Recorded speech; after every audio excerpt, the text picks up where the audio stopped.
This is Webflow's official Figma to Webflow converter plugin. I'm always looking for different ways to improve my workflow, and this one is a game changer. It completely streamlines the handover process from design in Figma to develop site in Webflow. So let's get right into how this works and how you might decide to add it to your day-to-day workflow. So let's start in Figma, and I'm going to start with an example of a design that I've been working on and that I want to bring into Webflow. And if you're like me, your Figma setup is a bit of a mess in terms of how you design. Here I have rectangle 34 and here I have group 101. Now this isn't going to work for our Figma to Webflow converter. It needs to know exactly where our sections are, where our containers are, and where our layouts are. And luckily Figma's auto layout functionality is going to help Webflow read those sections. So we want to make sure that all of our sections in Figma are using auto layout instead of groups. Wherever we use a group in our design, the converter is going to read that as an SVG. So any group that we actually want as a layout, we have to change to an auto layout. Right now, let me select my whole frame for my design. I'll go all the way up to the top, and I'm going to add auto layout. And now we can see that everything is broken. And the reason being is that auto layout is going to stack every single thing inside that frame on top of each other. And so if I go back, what I first want to do is make sure I have all of these sections in their own frame. So we have one here, one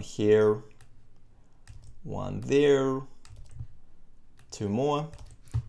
And now I'm going to go back to my frame and add auto layout again. And now that's working properly. And I can see we even have the copy to Webflow button now available. I'm just going to copy that now so we can see what happens when we bring it into Webflow. So we head over to Webflow and we paste in our content. And what it's done is it's turned all of those groups into images. So still not exactly what we're looking for. And so the way around this, let me just delete this and go back to Figma, is we can either go through and change all of these sections to be proper auto layouts. So this group of text should actually be a frame with a stacked auto layout. And these cards should also be a frame with auto layout set so they're sitting next to each other.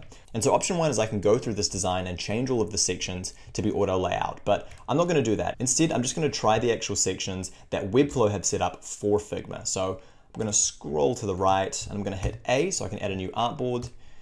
And we'll just make it the full size of the desktop. I'll bring that up, and already we'll add in auto layout so things can stack on top of each other. We'll just make sure our auto layout is going downwards, and then we'll add a navigation, a hero left, then we want a customer bar,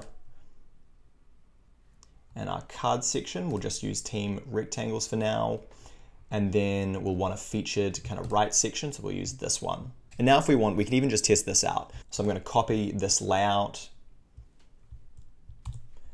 move over to Webflow and paste that in, and now everything is set as it should be. They're actual individual elements, and it even scales down. So now that we know that it's working, we can convert our design into this Webflow layout.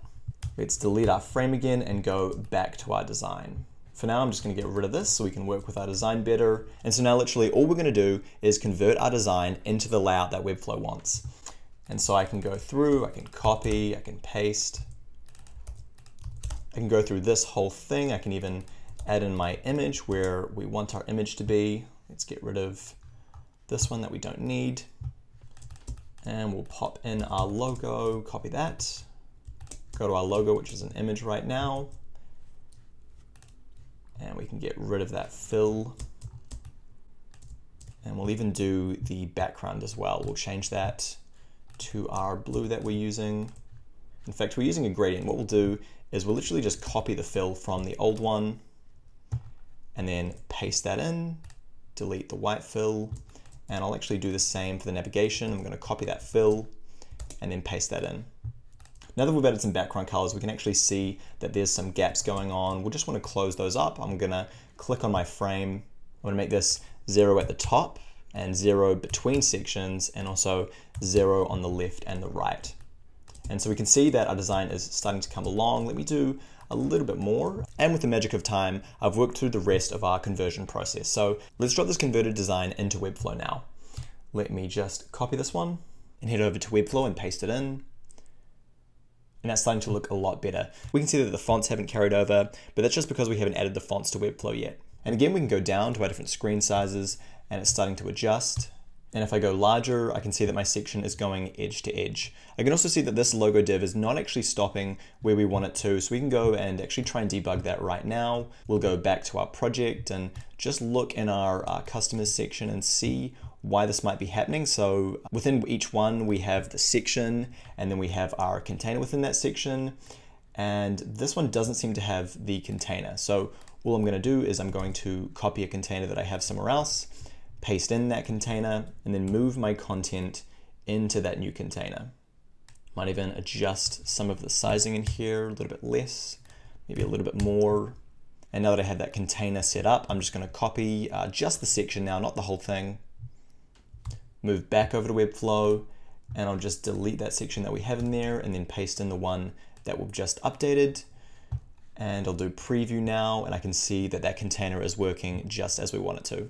So this is the start of a really, really powerful workflow. And yes, there are some things that we need to adjust around, but even in its current state, we can do whole pages, we can do just a section if we want to, if we have a pre-existing website and we want to bring a new section into that website. And we can even use their pre-existing building blocks to create new pages that are already ready to be working in Webflow. So that's a quick look at the new Figma to Webflow plugin from Webflow. And let me know in the comments how you might use this to change your workflow or speed up certain processes. Otherwise, thanks for watching. Don't forget to turn on airplane mode when you're at the movies, and I'll see you on the next one.